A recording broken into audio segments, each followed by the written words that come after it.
Shalom semuanya. Selamat pagi Bapak Ibu Saudara-saudara semuanya yang ada di rumah. Kita bertemu lagi di hari Minggu. Saya mau ajak kita semua untuk persiapkan hati kita karena kita mau datang ke hadirat Tuhan. Mari sama-sama kita bersatu di sejenak, saudara-saudara.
yang terbaik Tuhan untuk setiap kami Bapa.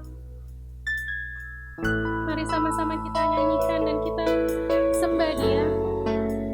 Kita naikkan syukur kita hanya kepada Tuhan Yesus. Ku puji haleluya, haleluya, syukur hanya bagimu. Haleluya, haleluya, bagimu Yesus. Ku puji haleluya, haleluya, syukur hanya bagimu. Haleluya, haleluya, bagimu Yesus.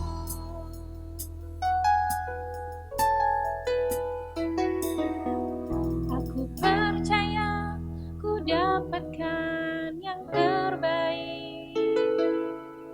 Aku percaya ku dapatkan dalam hidupku.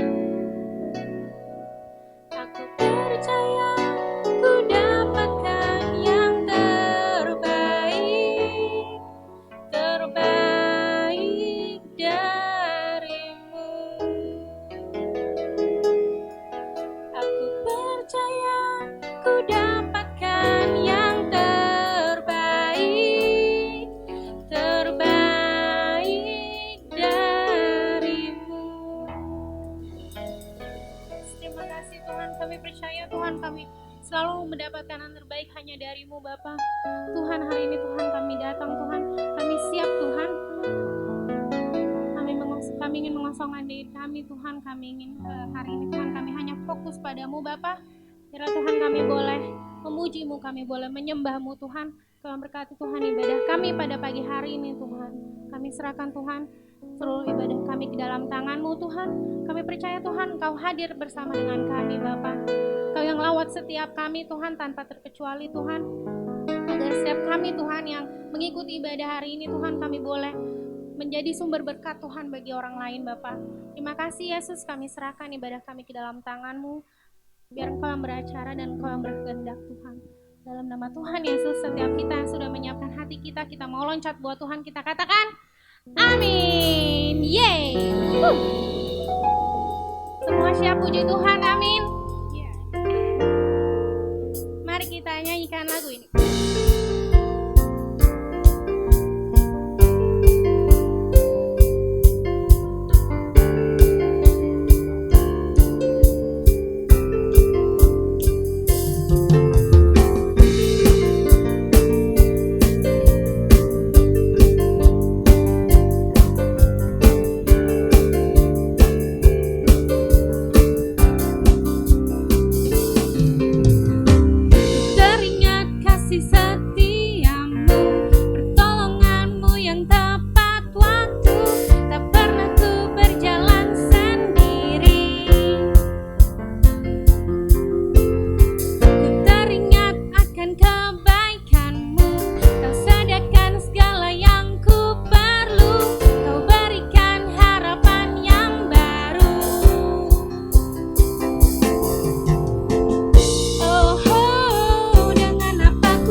menyanyikan lagu ini.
seorang mengerti bebanku. Ku tanya Yesus, apa yang harus ku buat? Dia berfirman, mari datanglah. Dia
yang terus setia Tuhan.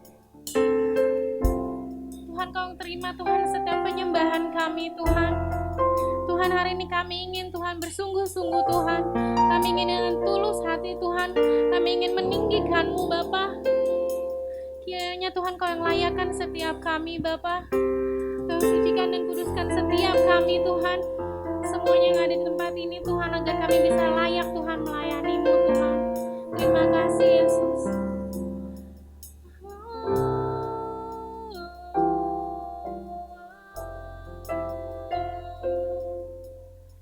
Kami nikmati Tuhan hadirat-Mu Bapa. Terima kasih Yesus.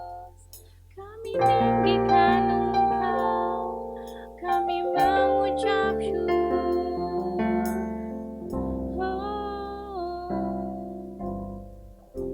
Tuhan, kami mau Tuhan, agar kami bisa terus mengucap syukur Tuhan, meskipun kami sedang dalam keadaan tidak baik Tuhan, meskipun kami dalam perasaan yang tidak enak Tuhan, meskipun kami memiliki keganjalan dan masalah dalam hidup kami Tuhan, tapi kami ingin terus Tuhan, kami ingin tetap Tuhan mengucap syukur Tuhan. Kami ingin bilang, Tuhan, terima kasih Tuhan atas segalanya Tuhan, untuk setiap proses kehidupan yang Kau berikan Tuhan.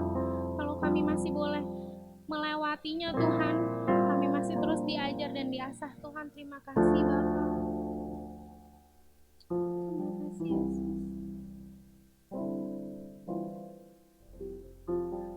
Jemaat, mari kita sama-sama sembah Tuhan. Mari sama-sama kita sujud di altar Tuhan. Sujud di altarnya, ku bawa hidupku, ku terima anugerahnya, Dia ampuniku dan bebaskanku. Dia ubah hidupku, barui hatiku. Sesuatu terjadi saat datang di altarnya. Pemulihan terjadi, mujizat terjadi, kemenangan terjadi saat datang di altarnya. Berikan kemuliaan kita untuk Tuhan. Tuhan, terima kasih Tuhan. Yes, thank you Jesus. Thanks for everything God. Tuhan, hari ini kami bersyukur Tuhan, kami bisa sama-sama Tuhan melompat dan menyorakan nama-Mu Bapa. Sekarang Tuhan, kami ingin Tuhan mendengar firman-Mu Tuhan. Kami siapkan hati kami Tuhan, kami buka dengan lebar Tuhan. Kami persiapkan juga telinga kami Tuhan, agar kami bisa menjadi murid-Mu Tuhan, yang terus mau taat Tuhan, terus mau belajar Tuhan, dan terus mau diajar Tuhan. Kami tidak ingin menjadi pribadi yang sombong Tuhan. Kami dengan percaya diri kami selalu bilang kami benar, kami tidak mau menjadi hamba-Mu yang seperti itu Tuhan. Tapi kami ingin Tuhan, supaya setiap harinya Tuhan Kau berikan pesan baru Tuhan, Kau berikan hikmat yang baru Tuhan, agar kami bisa menjadi lebih dewasa lagi Tuhan. Tuhan, Kau yang berkati Tuhan, Kau yang Tuhan yang akan menyampaikan firman-Mu Tuhan. Kami percaya Tuhan, Kau mempercayakan hamba-Mu Tuhan untuk menyampaikan kepada setiap kami isi hati-Mu. Kiranya Tuhan kami boleh mendengarkan dengan baik, kami boleh duduk diam, dan kami boleh melakukannya Tuhan, mengaplikasikannya di kehidupan kami Bapa. Terima kasih setiap kita yang sudah antusias mau mendengar firman Tuhan, kita katakan amin.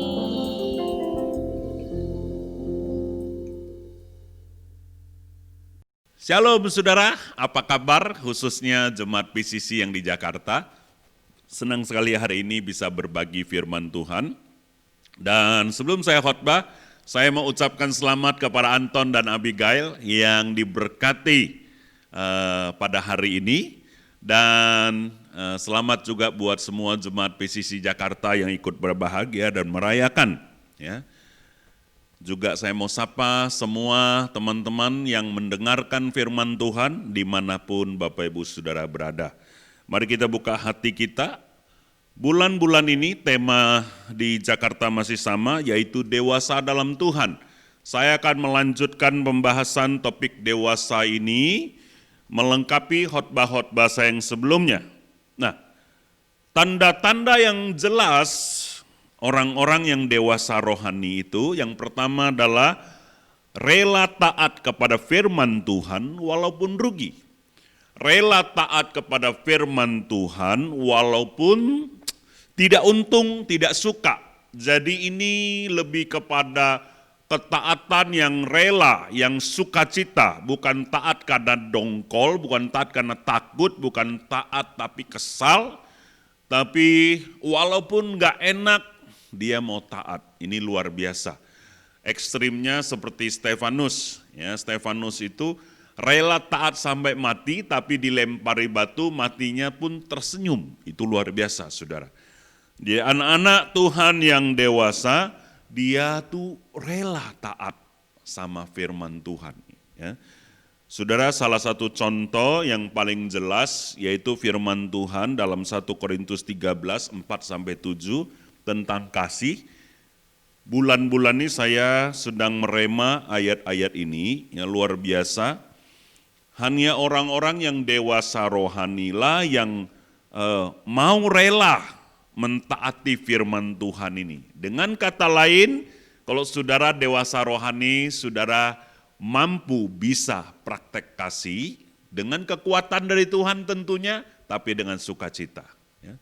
Saya akan bacakan, kasih itu sabar, kasih itu murah hati. Ya, ia tidak cemburu, ia tidak memegahkan diri dan tidak sombong. Nah, tidak mudah mentaati firman Tuhan ini, saudara, dengan kerelaan hati. Balik ke ayat 4, jangan dipindah dulu. Ya. Lihat, sabar itu memang semua harus sabar. Tapi ada yang sabar karena aduh tahan. Tapi ada yang sabar karena ya memang karakternya sudah terbentuk. Mampu sabar walaupun dia gak enak. Kasih itu murah hati. Banyak orang yang suka memberi, tapi di sini dikatakan tingkatan dewasa tuh bisa memberi.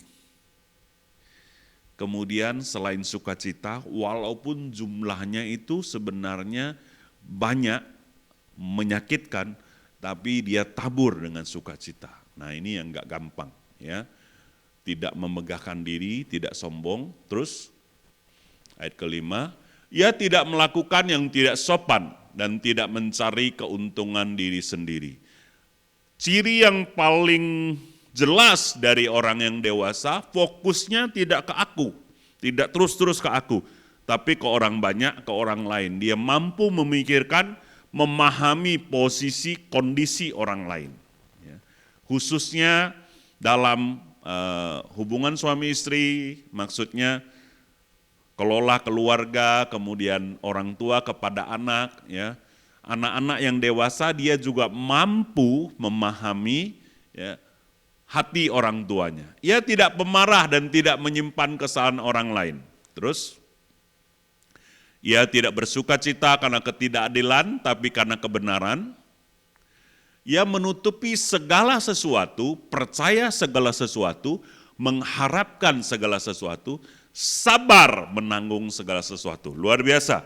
Saudara, saya mau dong saudara merenungkan ayat-ayat ini, kemudian mempraktekkan dengan rela. Ingat ya, bukan karena takut, kalau gak taat Tuhan marah, tapi dengan rela, lakukan ini dengan sukacita. Khususnya ayat 7 ini menggelitik saya sudah berulang-ulang jelaskan di khotbah-khotbah yang lalu, menutupi segala sesuatu, kasih menutupi.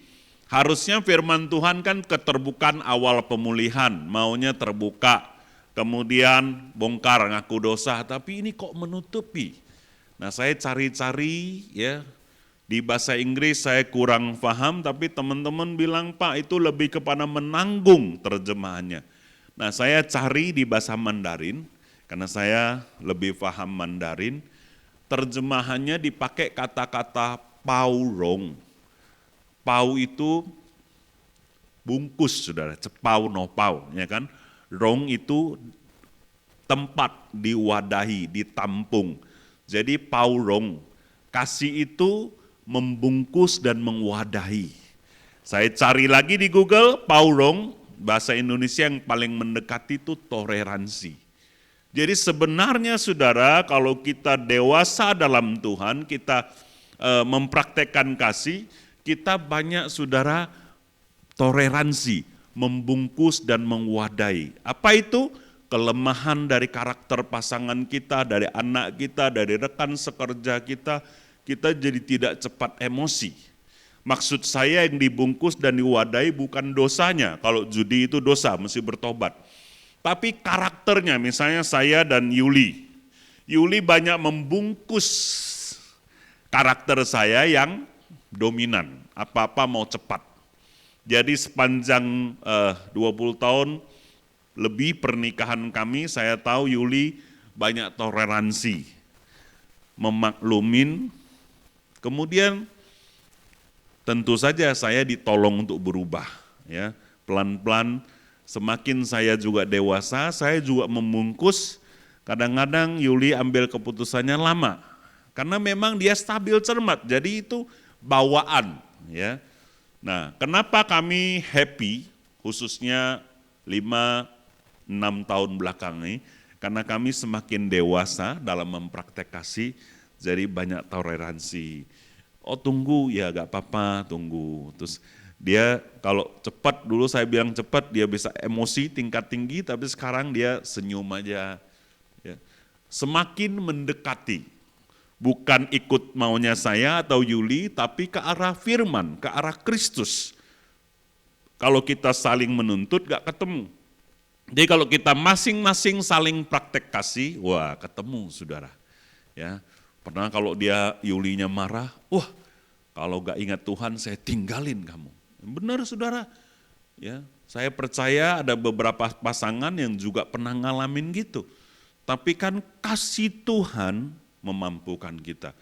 Pelan-pelan, berbulan-bulan, bertahun-tahun, makin dewasa, kita makin rela praktek firman, praktek kasih. Seperti itu. Ya. Oke, yang kedua saudara, tadi yang pertama adalah tanda-tanda, salah satu tanda orang dewasa adalah rela taat kepada firman walaupun rugi. Yang kedua adalah mengerti isi hati Bapa. Bapa itu Bapa surgawi, Bapak rohani, dan Bapak di rumah. Ya. Jadi anak-anak yang makin dewasa, makin paham isi hati Bapaknya. Coba cek, apakah engkau memahami isi hati Tuhan? Contohnya saya dulu bertobat terima Yesus, saya happy, saya doa Tuhan buat mujizat, saya dibaptis, saya percaya Yesus, saya minta sepeda motor, minta ini, minta itu, dan Tuhan kasih saya happy. Ya. Saya mau diberkati, saya mau ada rumah dan sebagainya. Tapi setelah 6 tahun saya melayani dan iring Tuhan, satu ketika saya paham bahwa sebenarnya Tuhan mau saya full time. Urusan Tuhan yang paling penting bukan soal makan, minum, pakai, bukan soal mobil, rumah, tapi jiwa-jiwa.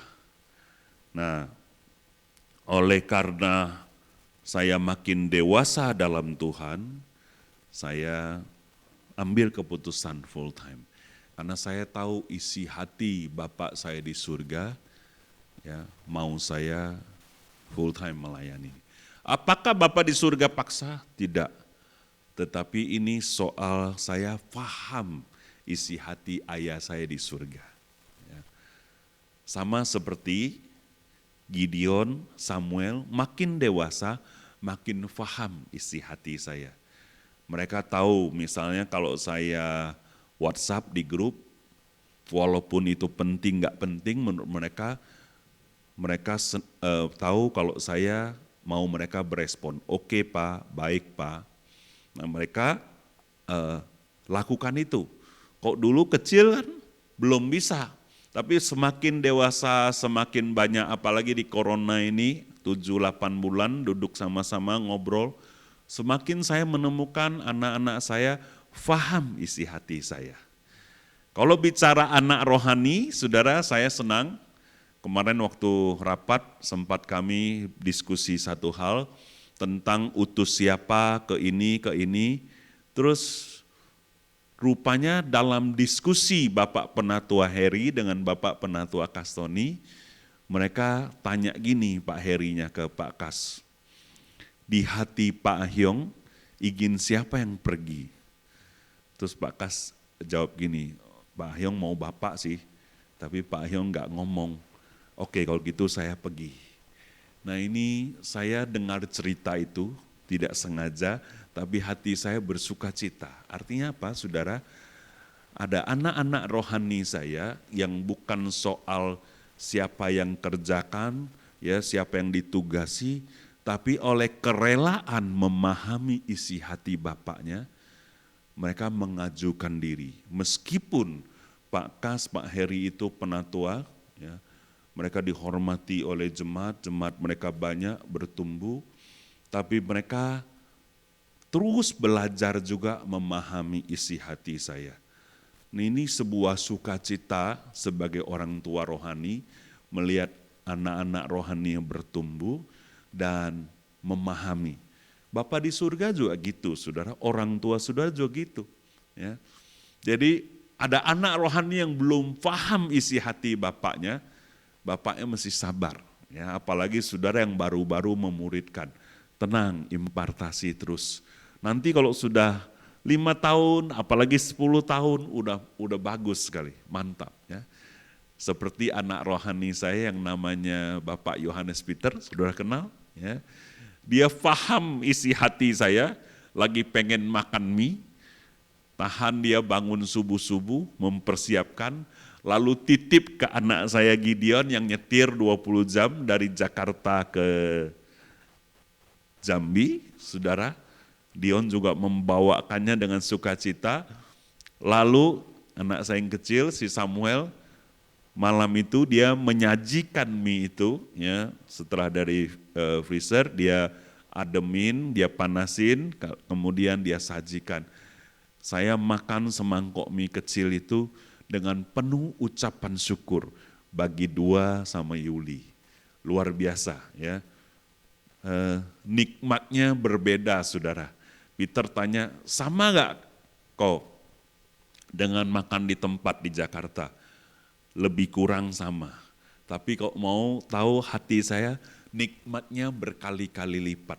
Karena ini hasil daripada, bukan diminta, kasih dari anak rohani ke bapak rohaninya. Ya.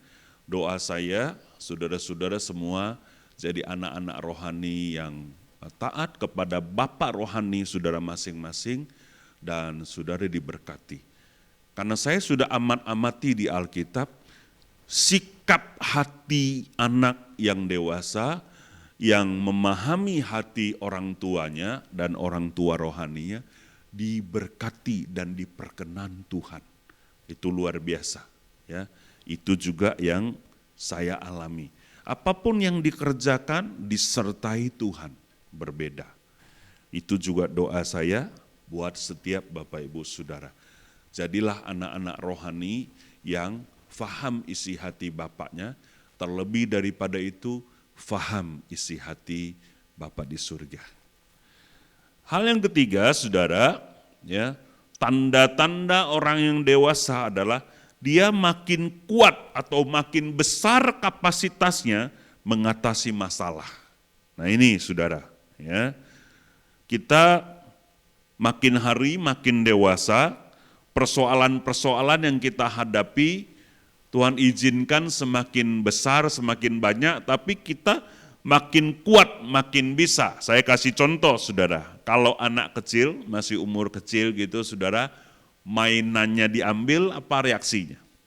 Apa reaksinya? Nangis umumnya, ya kan?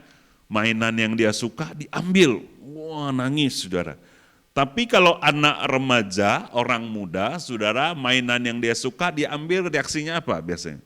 Enggak nangis lagi, emosi, marah, ya kan? HP disita sama orang tua, didisiplin, wah emosi dia, marah.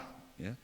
Tapi kalau bapak-bapak, saudara, mainannya diambil, misalnya HP atau apa gitu, saudara, disita, dia cari solusi, beli lagi dan sebagainya. Udah lebih tenang, nggak pakai nangis, nggak mungkin emosinya ada dikit, tapi dia cepet cari solusi. Tapi kalau sudah akong-akong, yang dia suka diambil, saudara, ya dia paling bilang, sudahlah, aku udah alamin puluhan tahun, nggak penting juga, ya, tidak ada yang penting, semua tidak ada mainan yang penting.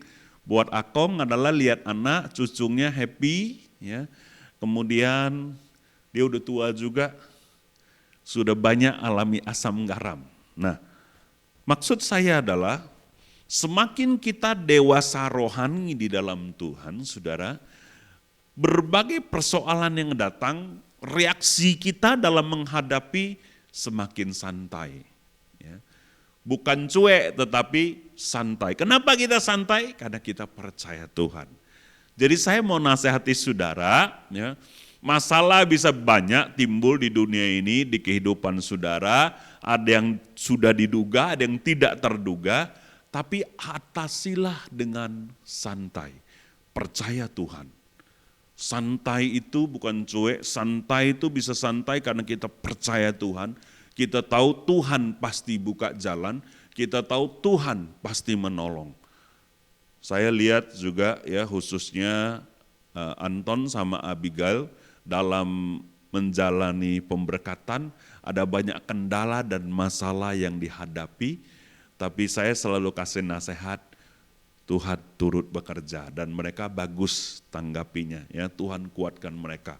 Dan bukan cuma buat mereka, buat Irfan dan Peter juga sebagai pemimpin belajar menghadapi masalah-masalah. Pemimpin yang baik adalah pemimpin yang mampu ambil keputusan yang tepat sesuai kehendak Tuhan dalam segala situasi dan dengan cepat ambil keputusannya. Ya, pemimpin yang kapasitasnya besar. Dia lihat, udah tahu masalahnya, dia selesaikan. Nah, bagaimana caranya kita bisa dewasa, saudara, terus-menerus? Yang pertama adalah banyak baca firman dan renungkan. Karena firman memberikan hikmat, kekuatan, sumber inspirasi untuk kita dapat menjadi dewasa. Ya, karena kepercayaan Allah datang dari firman Tuhan. Hal yang kedua, saudara mesti banyak konsul, duduk diam, dengarkan orang-orang yang berkapasitas, yang sudah pengalaman, yang menjadi mentor, teladan, dan bapak rohani saudara dalam segala bidang. Jadi semakin saudara belajar dan dewasa kepada orang-orang dewasa, saudara akan belajar cara dan gaya. Tentu saja kekuatan Tuhan, tetapi pengalaman kita mesti ambil, serap juga dari orang lain. Dan yang ketiga, saudara mesti banyak alami persoalan dan masalah, praktek. Ya, dewasa itu datang dari pengalaman dan latihan. Jadi jangan takut dengan masalah, setiap persoalan yang Tuhan izinkan saudara hadapi, itu membuat saudara semakin dewasa. Responnya tidak kekanak-kanakan, tapi responnya itu dewasa di dalam Tuhan. Demikianlah 3 hal ini, saudara, ya, yaitu kita mau rela taat kepada firman walaupun rugi. Tanda-tanda dewasa yang kedua adalah kita mengerti isi hati Bapa di surga dan Bapa rohani kita. Dan yang ketiga, kita makin besar, makin kuat kapasitas kita menghadapi masalah. Ya. Respon kita berbeda. Nah, selamat saudara menuju perjalanan kedewasaan, karena kedewasaan itu gak bisa instan, kedewasaan itu sebuah proses perjalanan bersama Allah dan teman-teman rohani dan komunitas yang ada di sekeliling kita. Itu melatih, membentuk kita dewasa. Even itu bukan orang percaya, juga bisa Tuhan pakai melatih dan membentuk kita. Jadi selamat menikmati proses perjalanan, dan saya percaya, saya berdoa, setiap Bapak Ibu Saudara akan makin dewasa dalam Tuhan. Khususnya Jemaat PCC Jakarta yang saya kasihi dan saya rindukan. Ya. Sekali lagi, Tuhan membentuk saudara semakin hari semakin dewasa. Pesan terakhir saya, tanda yang paling jelas orang-orang dewasa itu adalah punya anak. Sekali lagi, sudah pernah saya singgung di khotbah yang lalu. Jadi saya berdoa saudara punya anak-anak rohani dan membaptis banyak orang. Menuntun banyak orang datang kepada Kristus. Itulah tanda saudara adalah anak-anak Tuhan yang dewasa. Karena orang yang dewasa dia akan menikah dan kemudian punya keturunan. Ya, saudara akan makin dewasa, saudara jadi mempelai Kristus dan saudara melahirkan banyak anak-anak rohani. Doa saya Tuhan menyertai saudara. Mantap, luar biasa, gak usah panjang-panjang khotbah hari ini, ya. Sampai di sini saja. Selamat beraktivitas. Tuhan Yesus memberkati. Shalom. Ya, jemaat yang Tuhan kasih, ibadah sudah selesai. Terima kasih sudah mengikuti dari awal sampai akhir. Mari kita arahkan hati dan tangan kita kepada Tuhan. Kita mau terima doa berkat. Bapak terima kasih, kami bersyukur hari ini Engkau memberkati setiap kami yang sudah beribadah dan mendengarkan firman Tuhan. Mampukan kami mempraktekkan firman-Mu. Aku berdoa berkati Peter, Irfan, dan tim kepemimpinan serta semua jemaat di Jakarta. Lewat hidup mereka, biar banyak orang dimenangkan. Terimalah berkat yang besar daripada Allah Bapa, cinta kasih dari Tuhan kita Yesus Kristus, dan persekutuan yang akrab dan manis dari arah Roh Kudus turun atas setiap saudara dan saya. Haleluya, yang percaya dan terima sama-sama kita katakan amin.